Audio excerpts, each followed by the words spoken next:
ने 7 दिनों तक सारा पर्वत उठा लिया है, तो कुछ विशेष बात। सबने आपस में बात की और चले गए कन्हैया के पास। कन्हैया देख, हमारी सौगंध है तुझे, बता ना तू कौन है।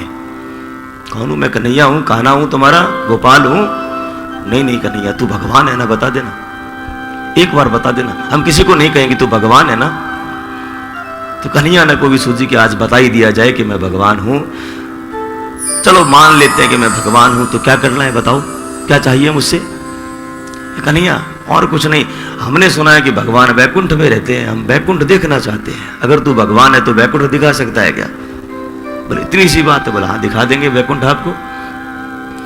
मथुरा में ही ब्रह्म कुंड बना है एक, यमुना किनारे ब्रह्म कुंड है। कभी जाओ, किसी चौबे जी को साथ ले लेना, बताएंगे वो आपको।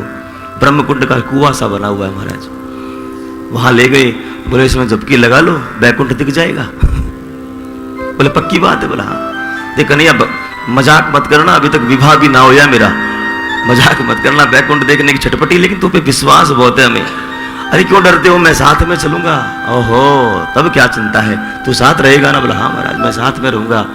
और कन्हैया के कहते ही एक डुबकी लगाई ब्रह्म कुंड में, निकले वैकुंठ में।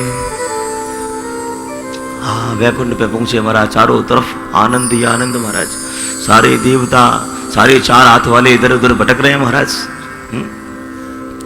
सारे वैभव को जब देखा, देखते ही अरे हमारा कन्हैया कहाँ है, दिख नहीं रहा है। उसने कहा हम साथ में रहेंगे। इतने में एक ने कहा, हो रहा सामने बैठा है। बोले दिख नहीं रहा है, लेकिन बहुत दूर था, अब जाए कैसे? इतना बड़ा दरबार लगा है वैकुंठ का, शेष नाग पर बैठे हैं हमारे ठाकुर जी। तो एक द्वारपाल को बुलाया, भैया इधर आइए, हमको कन्हैया से मिलना है। कि चुप, अधिक शोर मत करो। ले यहाँ तो बात भी करना मना है, ये कौन सा वैकुंठ आ गया? उसने कहा राधे राधे महाराज। अरे कोई राधे राधे नहीं, शांति से रहो यहाँ पर। कौन हो आप लोग? हम कन्हैया के मित्र हैं, तो ये खड़े रहो। हमें मिलना है कन्हैया से, वहां जाने की आज्ञा नहीं है। द्वारकाधीश के मंदिर जाओ तो एक स्थान के बाद आगे जाना मना होता है ना, वहीं से भी दर्शन करो जितना करना है। वो राजा है वहां के। अब तो छटपटी वाली तरह, ये कैसा वैकुंठ है महाराज जहाँ पे राधे राधे बोलो तो पाछा कोई वापस कोई बता ही नहीं। तो एक ने कहा हो सकता है ना, हर जगह अलग अलग चीजें होती है ना। किसी देश में जाओ वहाँ राधे राधे है, कहीं जाओ तो राम राम है, और कहीं तो हाय हाय, तो कहीं बाय बाय है महाराज। हर जगह की अलग अलग बातें हैं। तो हमारे राधे राधे चल रहे हैं, कुछ और चलता होगा, लेकिन पता नहीं क्या चलता है। हम तो फंस गए। कन्हैया भी दूर जाके बैठ गया, कैसे वैकुंठ में आ गए। अब तो आंखें बंद की, कन्हैया फंस गए। वापस हमारे ब्रजमंडल में ले चल, और आंखें खोली तो सामने कन्हैया मुरली बजा रहा था। पुनः सब लोग आ गए। क्यों? देख लिया वैकुंठ। बहुत आनंद आया कन्हैया, ठाठ ठाठ है महाराज वैकुंठ के, खूब आनंद आया। तो कैसा लगा वैकुंठ? साची बताऊं क्या? हाँ साची बताओ कैसा लगा। साची बात तो ये कन्हैया उस वैकुंठ में जाकर तो हमसे दूर हो गया था, हमारे तो ये वैकुंठ अच्छा है ब्रजमंडल, जहाँ हम तुम्हारे साथ डोलते फिरते हैं, हाँ तेरे साथ खाते हैं पीते हैं आनंद लेते हैं महाराज। तो ब्रजमंडल जहाँ वैकुंठ से आनंद कहीं नहीं है महाराज। समझ में आई क्या? दूसरा वैकुंठ कहीं है तो वह है ब्रजमंडल वृंदावन धाम, जहां पर परमात्मा से हम सहज ही मिल सकते हैं। बांके बिहारी जाओ तो एकदम आगे तक चले जाते हैं ना। गिरिराज जी जाओ तो लिपट लो महाराज उनसे, एकदम रगड़ रगड़ के भगवान को दूध दही से नहलाओ। भगवान सहज है वहां पर, लेकिन वैकुंठ में भगवान सहज नहीं है। मथुरा में सहज नहीं है भगवान, राजा है वहां पर।